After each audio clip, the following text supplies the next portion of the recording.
Greetings to all in the love and light of the one infinite creator. My name is Jonathan Tong, and I am facilitator for the Seattle Law of One study group. We can be found in the list of study groups on the L&L Research website shown on your screen. We do also have a Facebook page, and we do meet twice a week on Zoom. Tuesdays from 3 to 5 p.m. Pacific time, Saturdays 8 to 10 a.m. Pacific time. You don't have to live in Seattle or anywhere near Seattle to join our Facebook group or join our Zoom sessions. Anyone who's interested and available is welcome to join. Just contact us at the email address shown on your screen, seattlelaw1@gmail.com, to get our mailing list. We send out updates once a week to let you know what we're doing that week, and including the Zoom links as well. We do also have a YouTube channel where we keep episodes of our podcast, as well as previous recordings of Q&As with Jim McCarty, Austin Bridges, Gary Bean, and Tricia Bean from the L&L Research Channeling team. Anyone is welcome to join us for any of these Q&A sessions. Again, just contact us at seattlelawof1@gmail.com if you would like to join. Otherwise, today we are once again blessed to be joined by Mr. Jim McCarty for some informal conversation, question and answers about the law of one and how to live it in our daily lives. How are you doing today, Jim? Doing well. It's a chilly day outside, but it's nice and warm inside. I heard it is below freezing there in Kentucky. Oh yeah, it's going to be below freezing for I guess the next week or 10 days, and that'll be the highs. The lows will be down in the single digits. Wow. Yeah, and it kind of varies from year to year. This is... Yeah, you never know when it's going to be the coldest, or if there's going to be more than one cold spell. You just have to wait and see. I mean, this was, they forecast just about 5 days ago. So they saw it coming. It's coming from the Northwest. And I think the worst of it's going to hit in New England, but we're going to get our share. That's for sure. Wow. Yeah, and I gather from reading the Camelot Journal that you are taking advantage of the colder weather to do some indoor work, including your annual tradition of cleaning the silverware and china in memory of Carla. Am I remembering that correctly? Oh, yeah. Yeah. Her mom loved Christmas. The first thing I did when I joined Don and Carla before the raw contact began was to go to her mom and dad's house where her grandmother was and all the family, and we opened presents. And her mom loved Christmas so much that if she gave you a pair of socks, she would wrap each sock individually. And then you would go around the circle and you'd open a present, and then whoever gave it to you, you'd go over and give them a hug. So it took 6 hours to finish that first Christmas there. So Carla, took over when her mom passed in a larger life, and I've taken over fixing, cleaning the silverware and the china and the crystal here in memory of her. So I got that done, and it looks great, the silver especially. Nice. What a beautiful way to honor her memory, and such a beautiful way to celebrate the Christmas season. Has indeed been a beautiful Christmas, and I'm really can't think of a better way to start the new year than you, my friend. Thank you for being here. I do have a couple questions that I wanted to ask, and I did see some questions in the chat window. So I do see questions from Susan and Renat and Dan, who will be the first 3 up. And if there's anyone else on the Zoom call who wants to ask a question, just go ahead, put it in the chat window, and we'll just go in the order that we see questions there. Otherwise, Jim, I had a question that I wanted to ask you about graduation or harvest and unconditional love, regarding the 51% requirement for graduation to 4th density. I was wondering, do you think that loving like family members or children at a 51% or more rating is enough to graduate from 3rd to 4th density? Or do you think having unconditional for all other selves, including people that you really don't particularly like or love, do you think that's a critical part of the making that quantum leap from 3rd to 4th density? I don't know for sure. I have a hunch, and this is just a hunch, I could be wrong, that it is important to try to love each person everywhere with all your heart. But, in the 3rd density, we try a lot, we fail a lot. So as Carla said, I don't think we can take our spiritual temperature. All we can do is set our intention to try to love others. And that's the great challenge, because we have that veil of forgetting here that keeps us from seeing that we are everyone else. We're the creator. There's nothing but the creator. And Right. that veil of forgetting helps us to polarize our consciousness, because somewhere deep inside, we know that we are the creator, and that there's, if we can tap that energy consciously in our deep subconscious, then we can then begin working with it and open our hearts in love. And, but part of that, you just don't open your heart by itself. You have to get the lower energy centers, the red, orange, and yellow, activated and cleared too, before the energy, the prana, or the love light of the creator, can get through into the heart. So I think that down there is where we do the work of learning to love others, because the catalyst that comes up on it frequently a daily basis is something that gives us a chance to use that catalyst and to try to balance it and to open those energy centers, so that where we've had a problem, we can solve the problem. And every problem solved helps open those centers. So eventually we can open our hearts in unconditional love. And loving others is easier. When you can see that everybody is the creator, then you know your heart is open, and you're probably going to graduate. Do you think that's part of the quantum leap from second density to third density? I've been thinking about this a lot recently and trying to get a handle on, from it would appear that at first density, you're talking about whatever level of consciousness the elements like earth, air, fire, and water have, whatever level of consciousness that is, we're calling that first consciousness.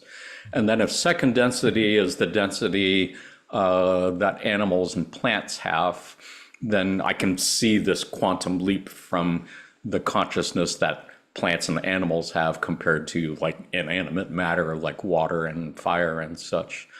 And it seems to make the quantum leap from second density to third density. It does kind of seem like what you were describing, this ability to see creator in yourself and all other selves, or in other selves.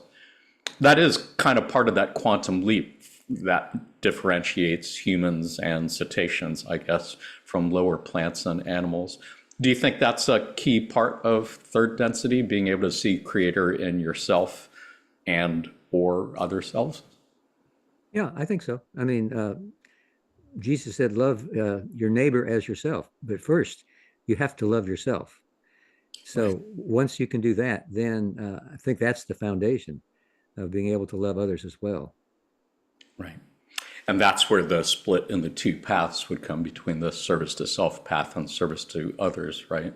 Right. In service to others, you're seeing the creator both in yourself and in all other selves. Whereas on the service to self path, you're only seeing creator in self. Is that correct? Basically correct. There's sort of a hierarchy of selves, and you battle the other selves and uh, teach them to serve you, so that they can learn how to teach others to serve them. So that is your service to them, is separating from them and controlling them. But when you're on the positive path, you join with them as hopefully as a group, eventually as a social memory complex. But there's a long path to get to that point. And so that's what we're all working on here on Earth, is to learn how to love not just ourselves, but everyone around us, and our families, and the groups, and the people around the world. Right. Yeah, I was thinking about the many times in quote channelings where I've heard them refer to our great ape ancestors and this deep second density instinct towards looking after the family and the tribe and the hoarding of scarce resources Right. and such. And the territory. Yeah, so it would seem that, the ability to love your family members or your clan or your tribe seems to be something that's somewhat of a second density instinct. And it seems that the ability to love all other selves, not just the ones who are in your family or your tribe, but the folks who like you might see as your enemies, that seems to be perhaps a key component to making that leap up to become a social memory complex. Since if that's what happens at fourth density, I would think that's a big part of it, being able to see all other selves as creator, and being able to love all other selves unconditionally. Right. Does And that usually make it starts in the family. Most of the catalyst that we get, when we're born is from the family. And then in school, as we're educated, we get older. And then in what other groups, in our workplace or, it's always something to do with others around us that we know more intimately than those that we just meet on the street as strangers. So I think the further you get from your family and the groups that you participate in intensely, the less likely it is to have catalysts. Although I think that since we have so much communication in this third density now with television and the internet and newspapers, and you see what's happening around the world, you say, well, that can't be right. I don't like that person. So it's expanding. I think that the catalyst is growing more apparent and more visible. for There's more sure? impact. Yeah, thinking about the political divisions in our country would be another great example of tremendous catalyst that we get from people who are not part of our family. I guess that would be a yellow ray issue. I have another question, if you don't mind, before we go to the questions in the chat window. And this is about our spiritual evolution as spirals. I believe Quo has many times described our spiritual evolution as individual entities, as an upward spiral where we keep re-experiencing different forms of catalyst that we haven't learned to balance yet, as I think you kind of alluded to a few minutes ago.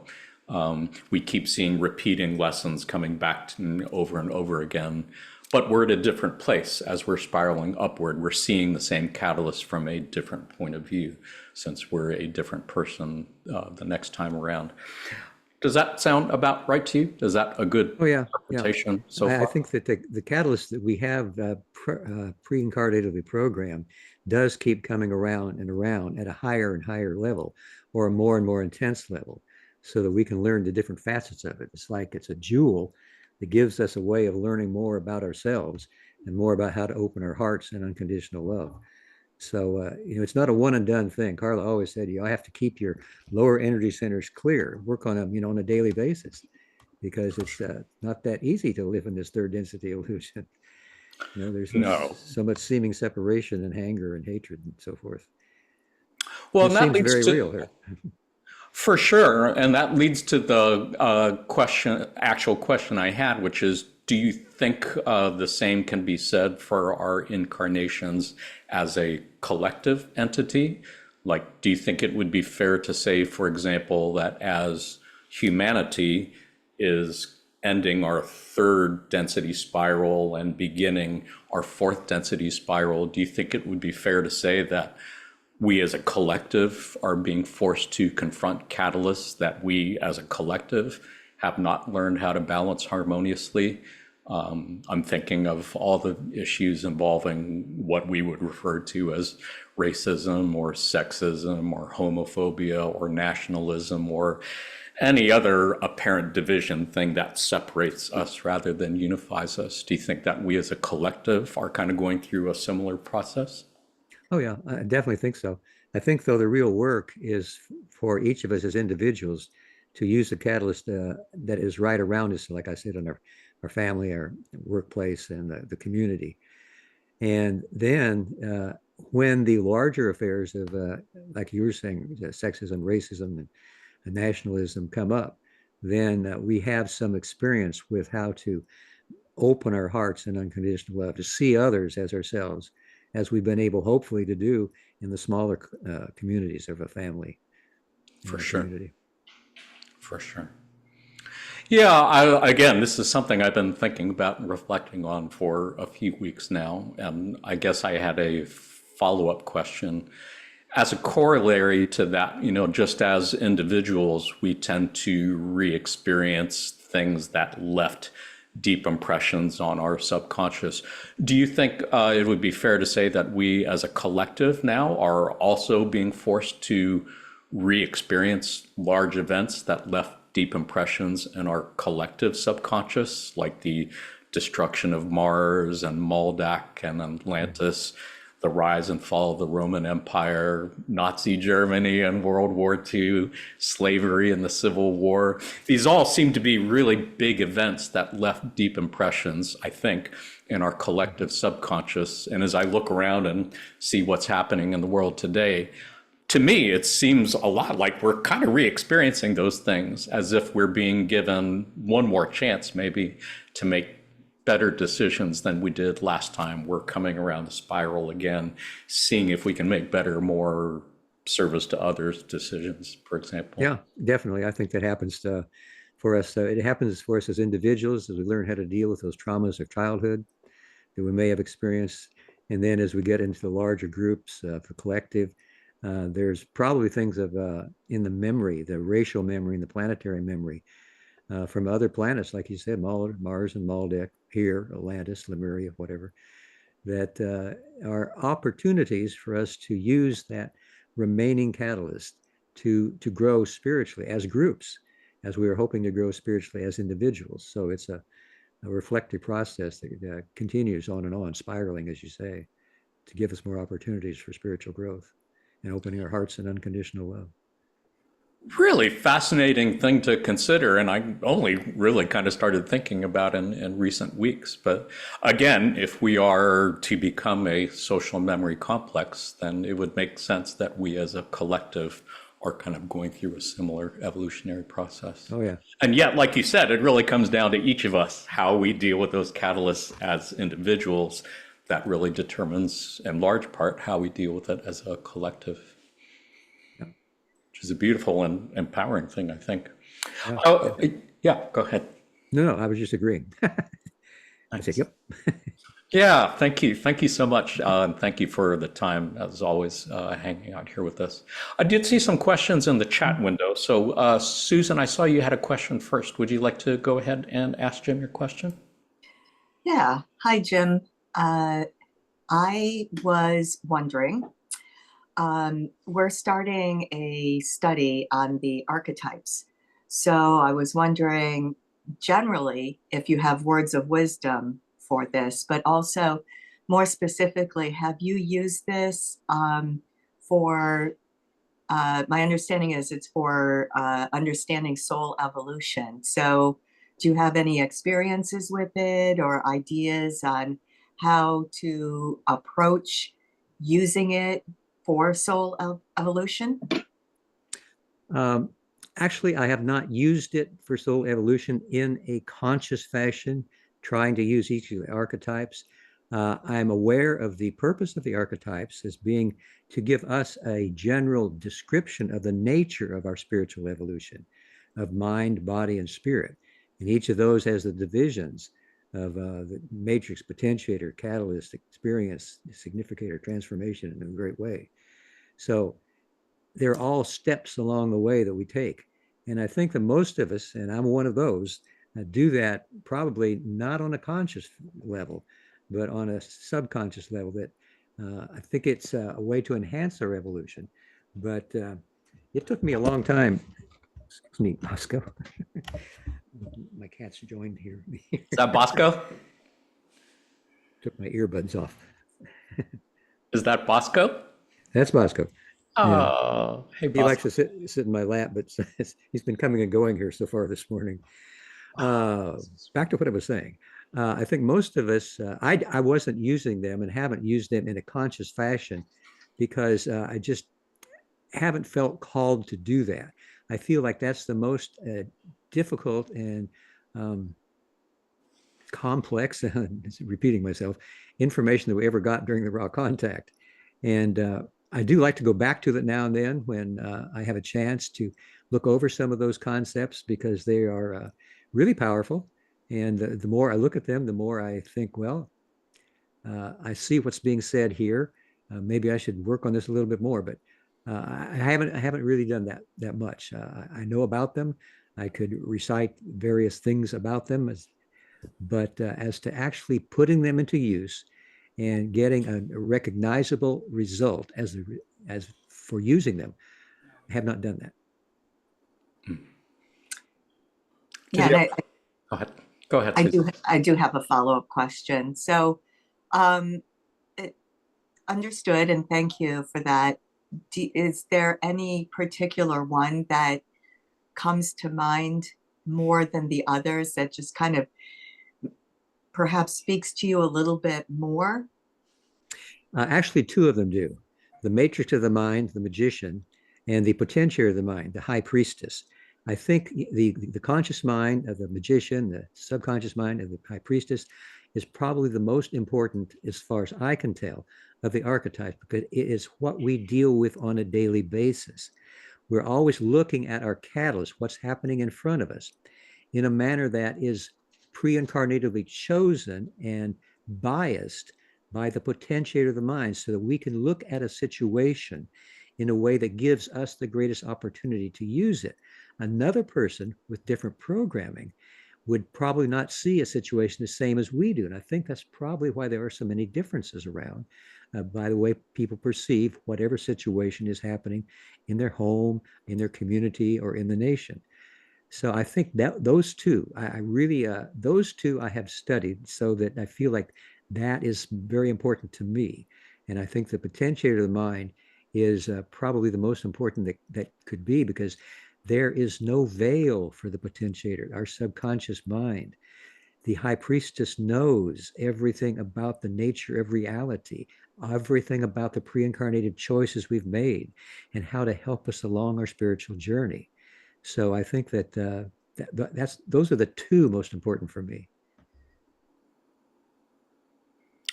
Great question, Susan. Thank you for asking. Jim, as long as we've got you talking about that a little bit, do you mind if I ask you to elaborate a little bit more? Maybe for our viewers who are having a hard time understanding the archetypical mind, and can you share a little bit more about the key differences between the matrix of the mind and the potentiator of the mind? Well, like I was saying, the matrix is our conscious mind. And in our total being, it's only the tip of the iceberg. The real quality and quantity of our mind is our subconscious mind, because the potentiator is connected not just to our subconscious mind, but to our racial mind, to our planetary mind, and to the cosmic mind of the creator. So this is something that we, as conscious beings, using our daily round of activities to see the catalyst in front of us, can utilize it more effectively when all of this knowledge of the potentiator, the high priestess, is available if we but ask for it, or look at what's happening, see it, and then use it as catalyst, perhaps at the end of the day, for the balancing exercises that Ross suggested in 5.2, to whatever was a problem to us, or even something that was totally joyful, to try to balance all of that with its opposite, so that we become what the creator is, a 360-degree being. Know yourself, accept yourself through the catalyst that you process, and then become the creator. That's the formula that Ra gave. So I think that that's what is really so important about the relationship between the conscious mind, the subconscious mind, the matrix, or the magician, the potentiator, the unconscious mind. Thank you. Would it be fair to say then that the rest of the archetypes of the mind, correct me if I get this wrong, the matrix, the potentiator, the catalyst of the mind, the experience of the mind, the transformation of the mind, and the great way of the mind, would it be fair to say that those all are about how we process catalyst and make experiences out of them that can lead to transformation? Right. Uh, when the potentiator biases the catalyst that we see, and we work with it, then we're working with the catalyst of the mind. If we can process it successfully, then it becomes experience that we can use in the future. And then that experience is kind of, you might say, coagulated or given to the significator of the mind. That is the significant self that has learned all of this beforehand, and has resulted in the transformation of the mind if we've been successful in using the catalyst, creating it as experience. And then the significator can help us to transform our beingness through what we've learned. And all that we've learned then goes into the great way of the mind. So that's basically the truth for the mind, body, and spirit. But we didn't get detailed information on the body and the spirit. We only got a general outline there. So the mind, fortunately, I think the mind is probably the most important because that's what we use the most of in this. Although our bodies, our bodies carry us around in this illusion so we can do all of that. So they're important too. But I think the mind was the one that I'm glad that we got the detailed information on. It makes sense. I mean, one could say that everything that we believe to be reality is a construction of the mind, including the body, and I guess to some degree the spirit. Right. So what do you make out of the great way of the mind? What does that archetype mean to you? Is it the sum total, basically, of everything that preceded it? It's I've always thought that the great way of the mind is what comes after we've experienced everything that we can in our life. That the great way is the great work of the mind. The mind is that which sees around us and attempts to describe or experience what's going on so that we can use it for growth. But eventually, as Carla said, what we were trying to do is to make our way from the mind to our heart. And it's a journey of a lifetime for most of us to make that journey. And again, it goes back to the lower energy centers of being able to clear them that produce the catalyst for the mind.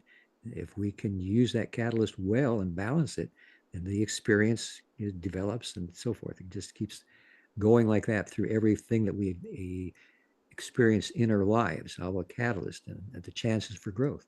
All the difficulties, sometimes difficulties are a great, gift because they give us a chance to process the catalyst, to clear up any misunderstandings or difficulties or arguments we've had with friends, neighbors, or whoever.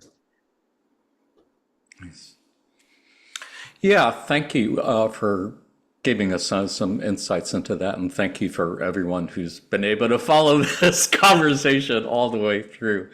It really is, in many ways, the most fascinating parts of the Law of One, and also probably the most difficult parts to understand.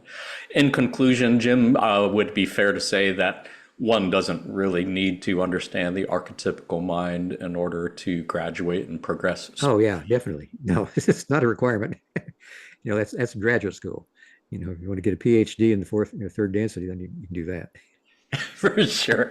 I'm still on third grade level. So. Right. But I know that Ra was really excited about it because so often they would say, "Oh, student, you have barely, grasped the knowledge that we were giving you here." And the "oh, student" was a sure sign that they were glad we were asking about this information. Exclamation points too, apparently. Yes, Yeah. I see them. So why do you think that is? Why were they so exceptionally excited, for lack of a better word, to have those conversations with Don? Well, I think that maybe, and this is just my opinion, it gives us a tool to enhance our spiritual journey. It isn't necessary for us to use it to not, what am I trying to say? It's not necessary to use it in order to graduate to fourth density, but we can enhance our spiritual journey and perhaps graduate more quickly if we use the archetypical mind, because like I said, they're the basic concepts of how we evolve spiritually in the third density.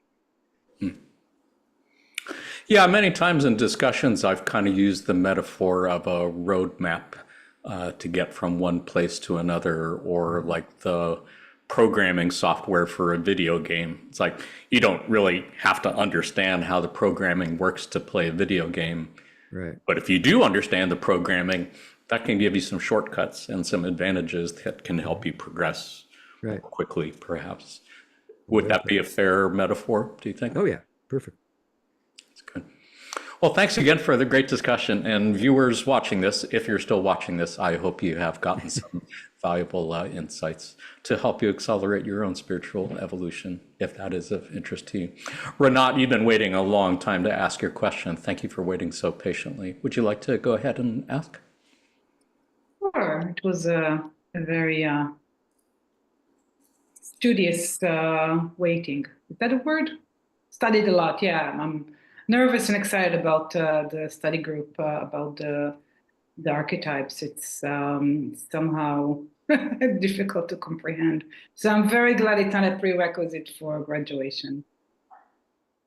So my question was, in a 1990 quo channeling session, it came through the question was about the Holy Land, why it's so intense here still. And the answer was, and I think that actually connects to the previous discussion about the power of the mind. The answer was that there is no significance. There's nothing holy about the Holy Land, which I always intuitively knew.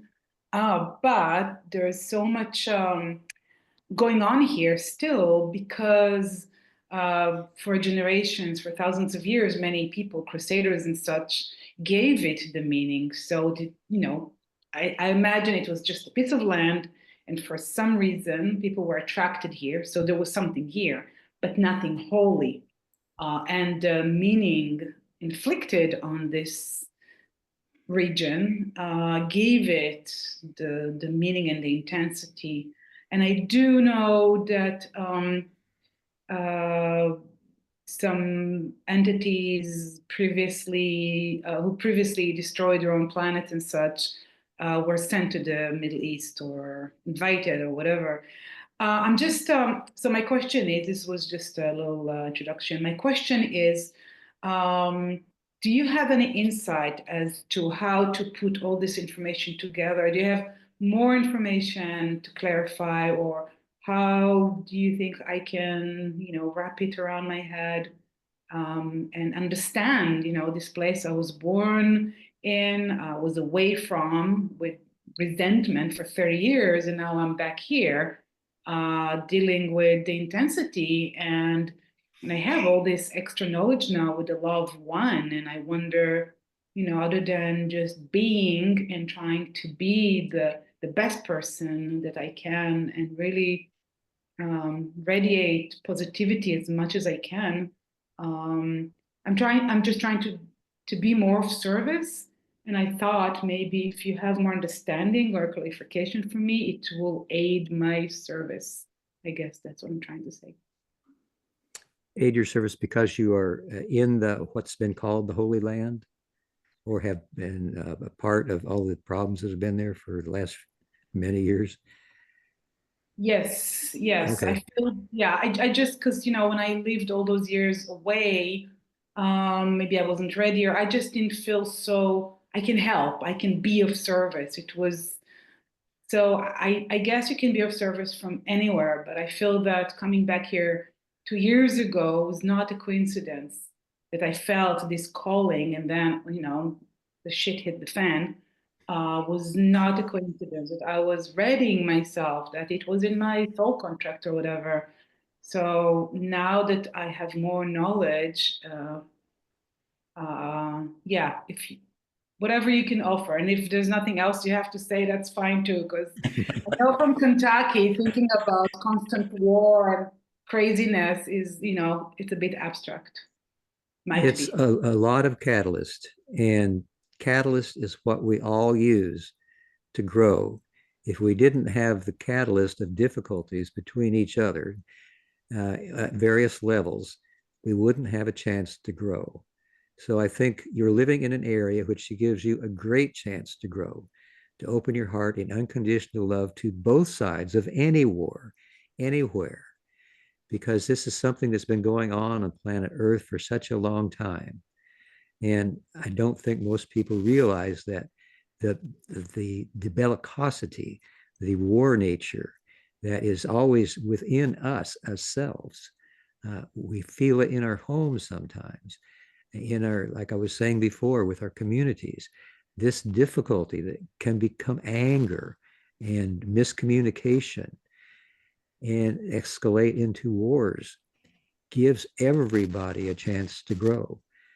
Many people will not know that or take advantage of it, but conscious spiritual seekers of truth like you can do that if you can open your heart in love and acceptance of everybody.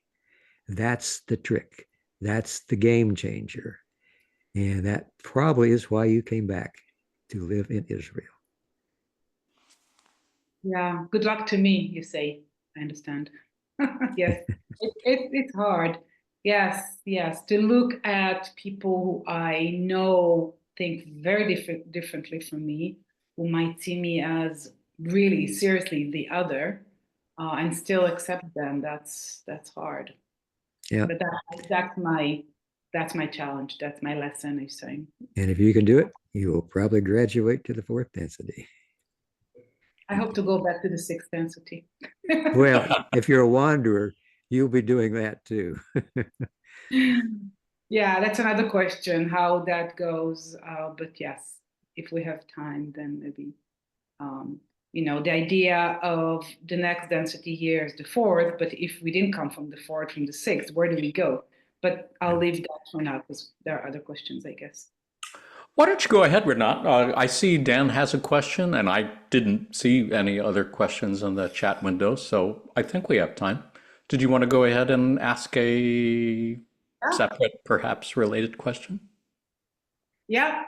If everybody here goes, I'm just thinking about a school. Everybody in this high school are going to the fourth density university, but you came here as a wanderer.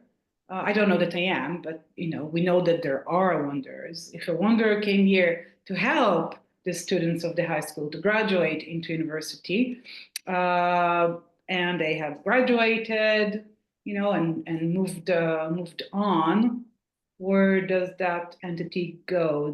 They go back, they go with everybody to fourth, or they go back to the sixth, or do they have a choice? It depends upon you might say, the agreement that the wanderer makes with the Council of Saturn before they come here. Because wanderers are part of what are called the brothers and sisters of sorrow. And they are called to the planet by the sorrow, the anger, the divisions, the wars, and so forth, that they want to try to help to lighten the vibrations of the planet just by being here. But then each wanderer brings some kind of a talent or a gift that it can share with others, whether it knows it's a wanderer or not. Some wanderers are here for just one or two incarnations. Ross suggested that after the Industrial Revolution, a great influx of wanderers occurred, but that there have been some wanderers here for 50,000 years, two major cycles of evolution. So it's a various thing, depending upon what the wanderer has agreed to do. That if you've agreed to be here for the whole rest of the third density, then that's what you'll do. And also, Ross suggested that the graduation would probably occur somewhere between, this was back in 1981, between 100 and 700 years would be the end of the third density. And they couldn't be more specific because of the volatility of the population of planet Earth. So it's very likely that when a wanderer would drop the body and walk into the light, that it would go back to its home density, because we're really close to the end of the third density. I see. Okay, you give me hope. Thank you. We're hoping you'll sign up for another shift, Renat, if it's okay with you. You have acquired great seniority and vibration this time around, I believe. Yeah. Don't know where you're going, Jonathan, so you might be rooting for a different camp. No, I'm probably coming back. I believe I have a couple more shifts to do. Raquel, did you have a follow-up question? I did. Hi, everyone. Hi, Jim. Thanks for being here, as always, sharing your wisdom and knowledge. We appreciate your time and your energy. Yes, so my follow-up question is, in you saying that sometimes the wanderers are here for short time, a long time, depending on the party, how the party's going for them. Do we have a choice in that? Can we, like, within a 25,000-year cycle say, hey, you know what? I'm tapping out, like, I can't do this anymore. Or do we have to complete the time that we're here? I know this is really abstract for you to probably know, but just your opinion on it. Well, that's all I can do is give you an opinion, because I don't know. I do think that if you feel like you are a wanderer and that you may have made a contract to stay longer than you want to make now, and when you drop your body and walk into the light, you may have a different perspective, because then you'll see that there's no veil of forgetting to keep you from seeing why you were here and what you were able to accomplish, even though you didn't think you accomplished anything. Yeah. And I ask that because, you know, I find that, in my opinion, wanderers have a more difficult time here. One, the vibration of the planet, the catalyst that we face, I feel like it's intense. It's more intense, just from my perspective. And that's why I wonder if I were to drop the body and walk into the steps of light and say, hey, you know what? I did as much service as I could this time. I don't really want to come back. I just want to know if that's an option, because it's just, it's crazy to think that we've been here for 50,000 years just helping the planet. And sometimes it feels like that. That's why I asked if we can, you know, say, hey, we've done our work. Can we go back to home planet now? And if are we still under the rules of, if we, you know, we had too much karma, that we can't graduate again, even if we've already graduated? That's kind of a paradox in my mind I'm trying to clarify. You know, we're already graduated wanderers. We're helping. We came back. Now we walk the steps of light. But if we've incurred karma, would that forbid us from graduating again into the fourth density? What's your it depends, I think, on what kind of karma you may have incurred. I think karma is another way of saying catalyst that can be processed and become a gift if you can process it and learn what the problem was, resolve the problem and balance it. So, and I think another factor to consider is that free will of your desire is always considered of much importance. So, but again, I think that when each of us walks into the light and there's no more veil of forgetting, we will look back and see everything with a higher standpoint, a viewpoint, a wider viewpoint. We see what happened had a reason, and things went better than we thought, or maybe they didn't go as well as we had hoped. So I think at that point, we will probably meet with our guidance, our higher self, and decide what exactly is the very best thing that we want to do to enhance our spiritual journey and to be of service to others.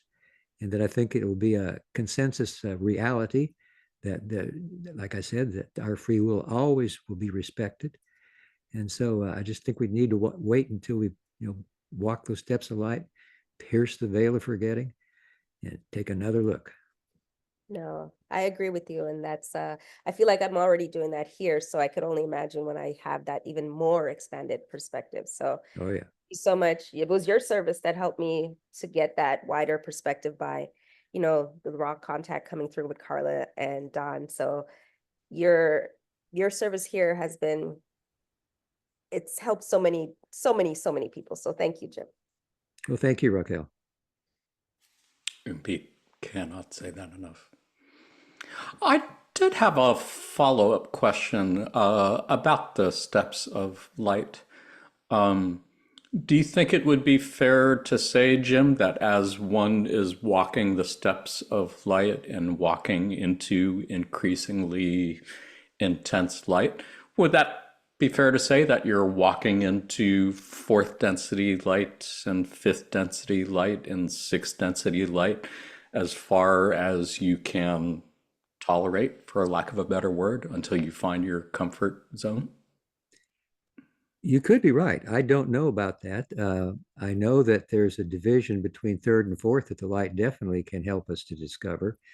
And by reading our violet ray that has the information about all of our lower energy centers or chakras and how they've been open and balanced. And but you might be right. It might be that no, you wouldn't have to just stop at the fourth. It might be the way that a wanderer goes home is to keep walking into the light, discover that it's home.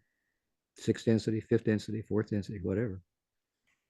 It's something that I've thought about a lot and felt like maybe some deep memories of having walked it before.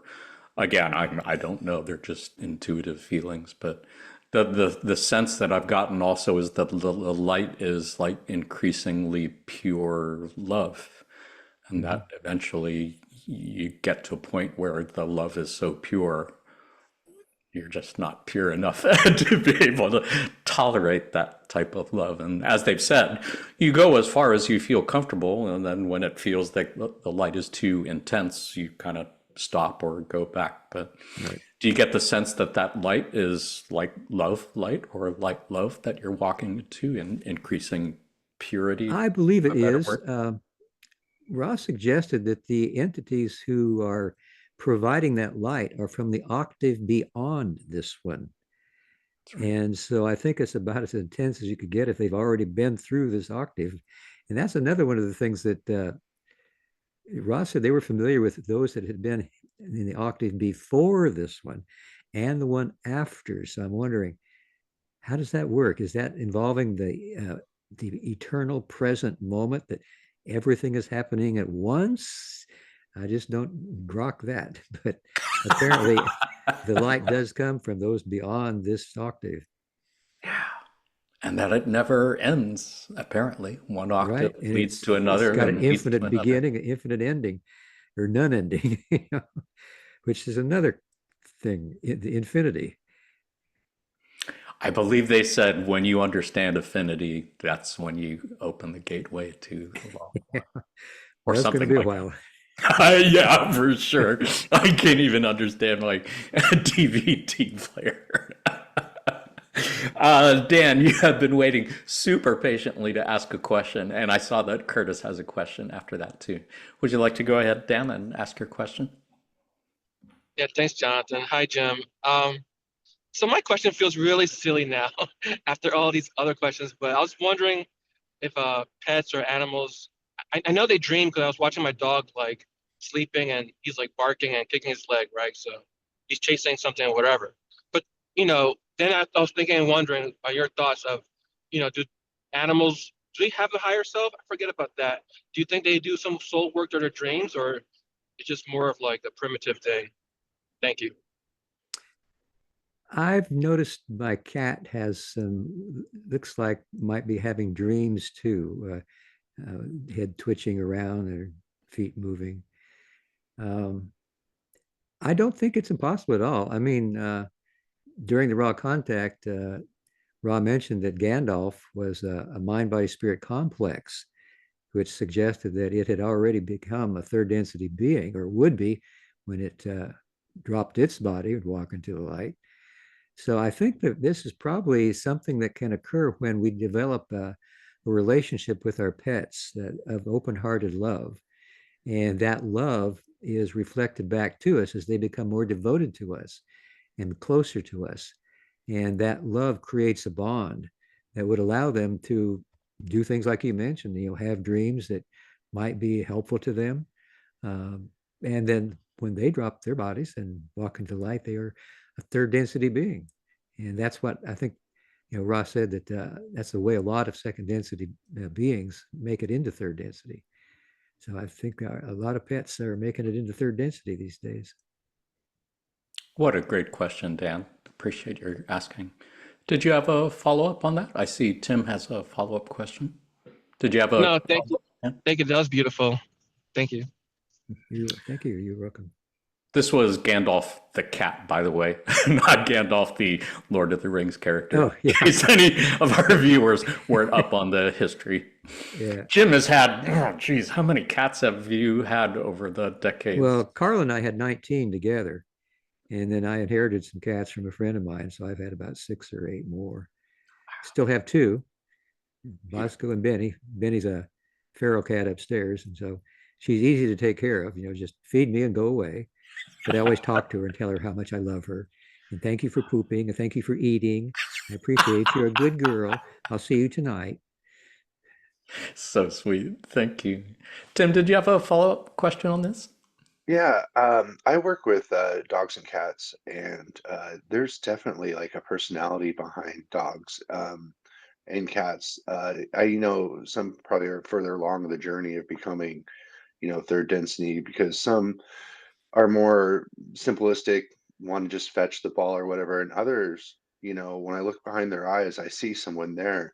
I remember reading how, like, with pets, the process, they come here as a pet, and they kind of start getting a self-identity. They have a name, whereas like, a frog or a salamander, ants, a lot of stuff you experience in the animal world don't have a personal name, but that's like part of the process. And after, learning about the law one and seeing that and then working with animals, I really see like, like you're really close to being a human. Like your next go around, you're going to be, up here with us, on two Yeah. legs running around and stuff. Like I definitely see it. And I've seen dogs stream where they're barking and chirping and chasing. And yeah, I really believe that, our Yeah. pets are just a step behind us. Oh yeah. Yeah. So I did you have, wonder. Oh, go ahead, Jim. I just asked if he had a question. I'm wondering, going back to the discussion we had at the beginning of the session about densities and the quantum leaps and so on. I wonder, do you think it would be fair to say that really it all comes down to increasing the lessons that we learn in love, and that is actually a big part of making the quantum leap from second density to third density, is learning how to love? Yeah, love's the thing. And the opposite of it that appears in our third density is fear. So if we can work with love and fear so that there is only love, then we're working on opening our hearts in unconditional love. But it's a long process because there's a lot of fear in the red, orange, and yellow energy centers that manifest in a lot of ways. Definitely seeing it in third density. Thank you so much. Let's see, Curtis has a question, and I think we're going to make that the last question for today. Go ahead, Curtis. Hello, Jim. How you doing? I'm doing well. How are y'all doing? I'm doing great.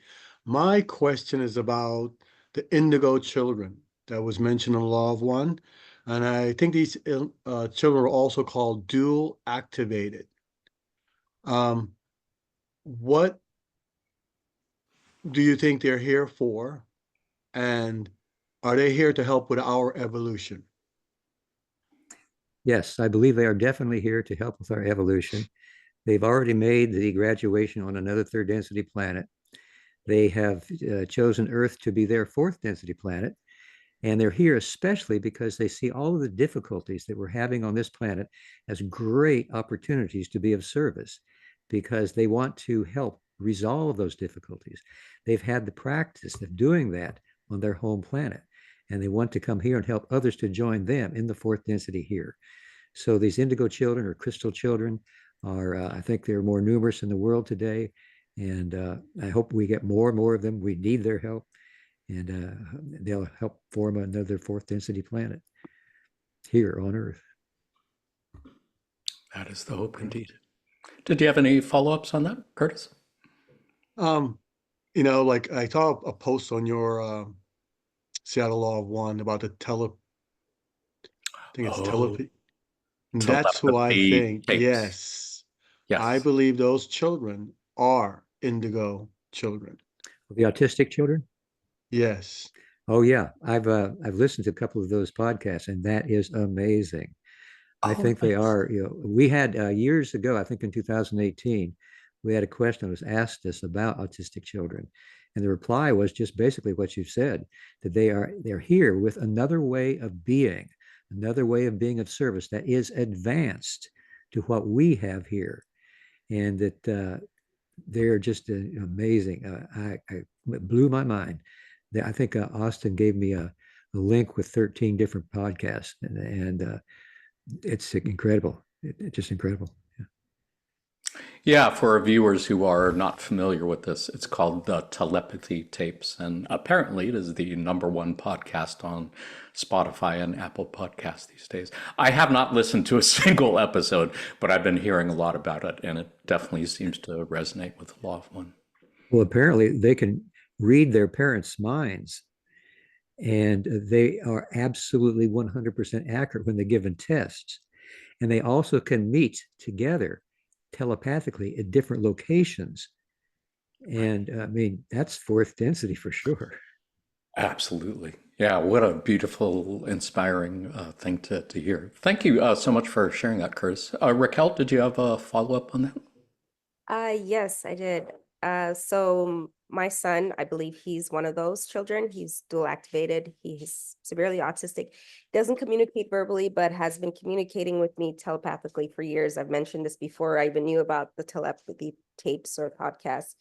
And as now more people are being interested, like my regular life is kind of what they've been describing on these podcasts. And I've been going through it for years and I never understood, like, when I would hide stuff and he would find it, or when he's way across the room and I would like do something that I didn't want him to see, but he knew what I was doing anyway. It would just, that time it would just drive me crazy. But now I understand it's just that he has a deeper understanding of things, like he could see things behind his back that you don't even know, like, how does he know this? How does he know that you've done this or that you put this here or whatever the case is?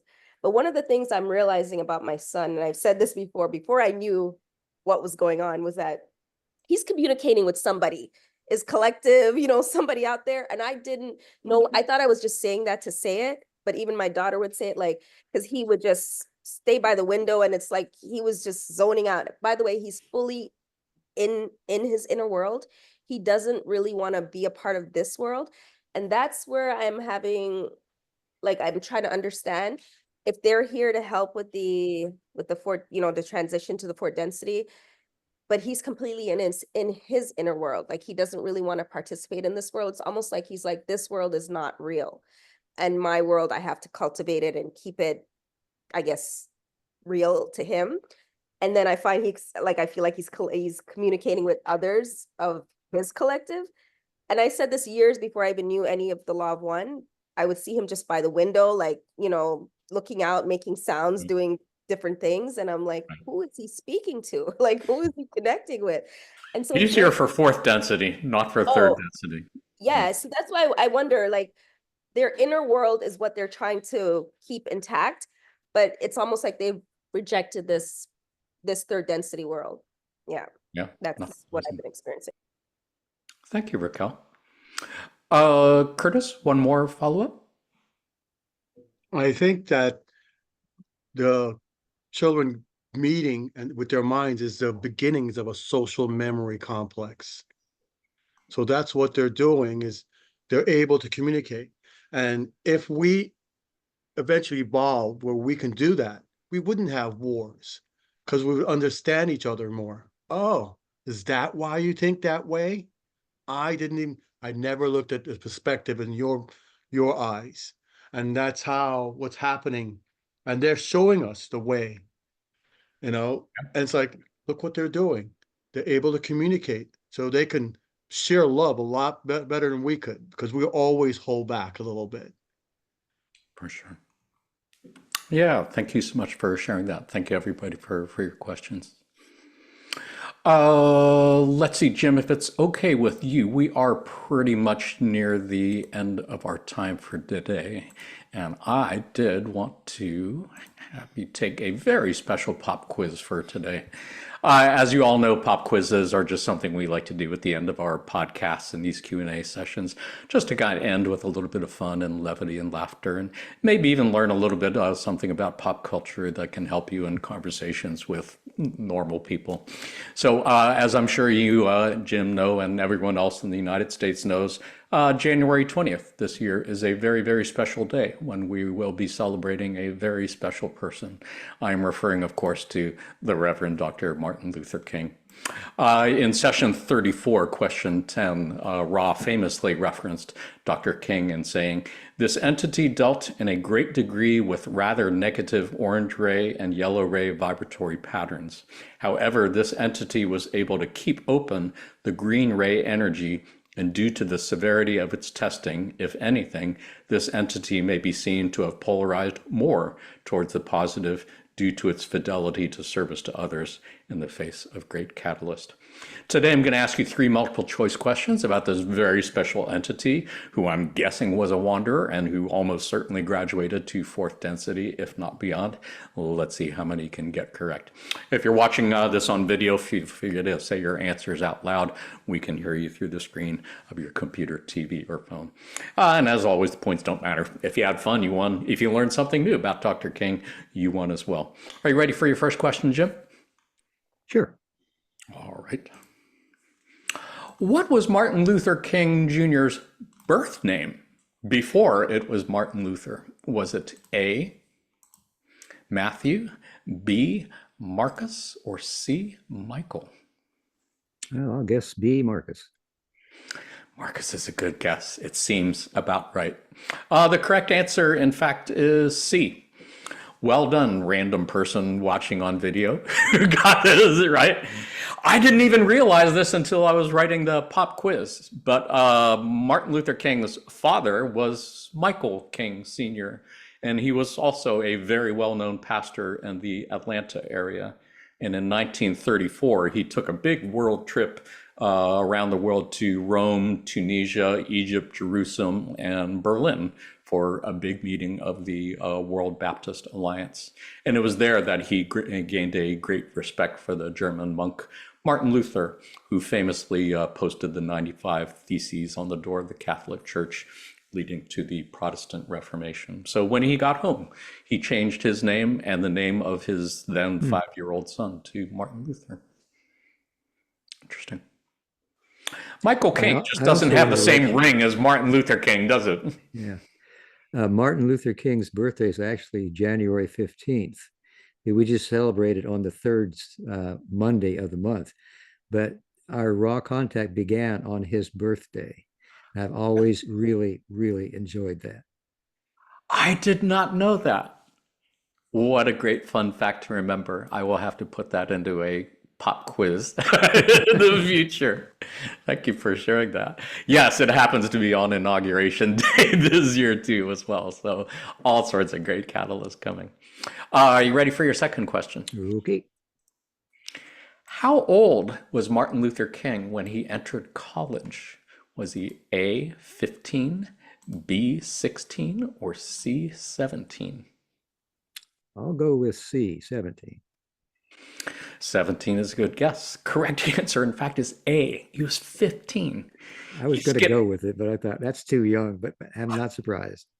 I'm a little bit surprised. 15 is basically a high school freshman, but apparently he skipped 2 grades and entered college at the age of 15.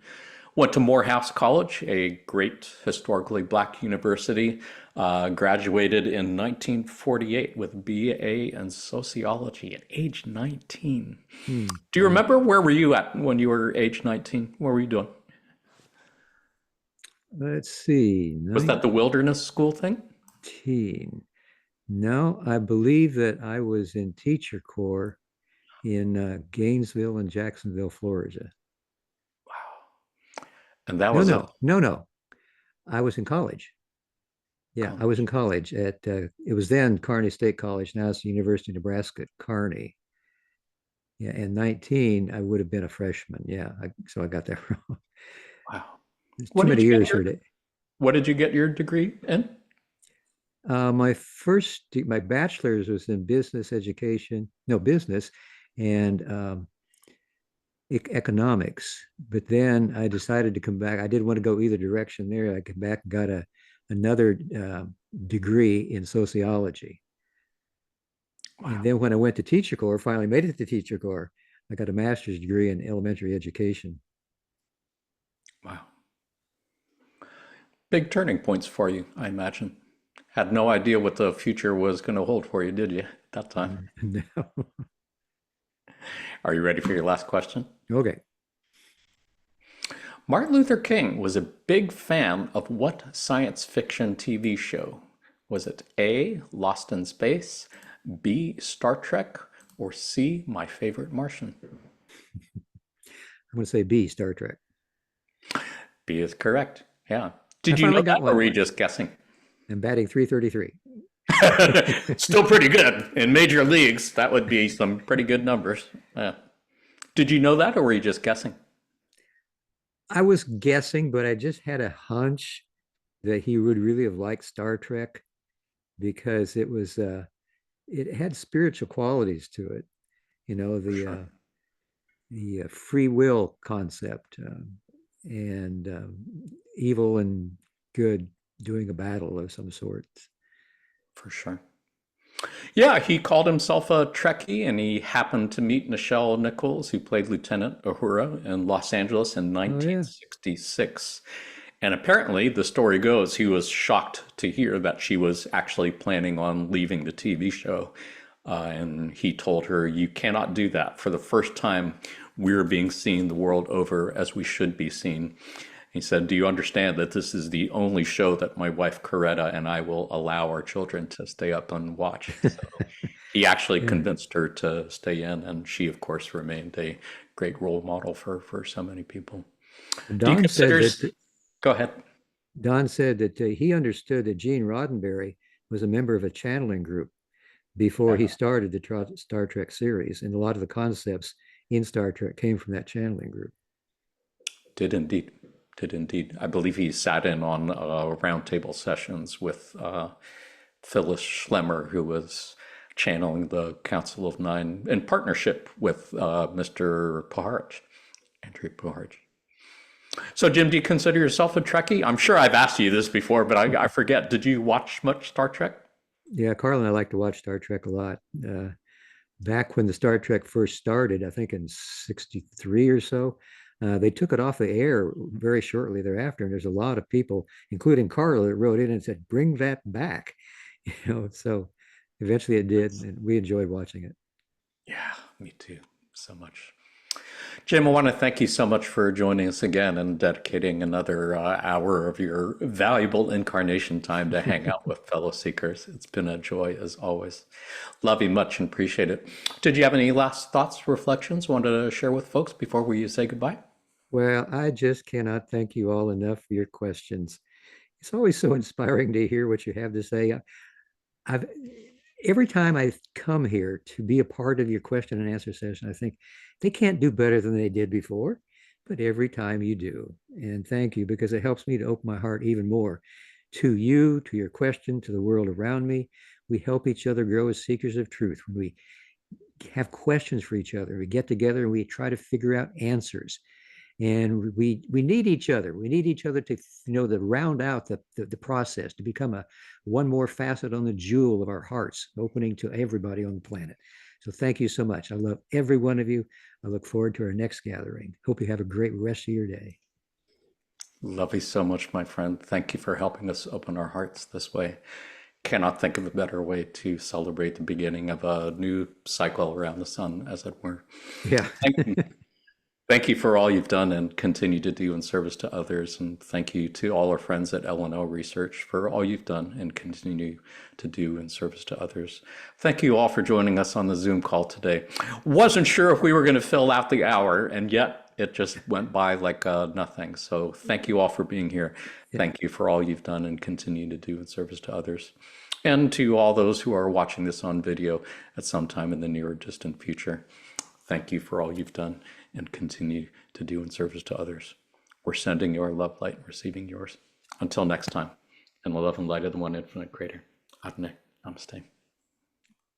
Love you all.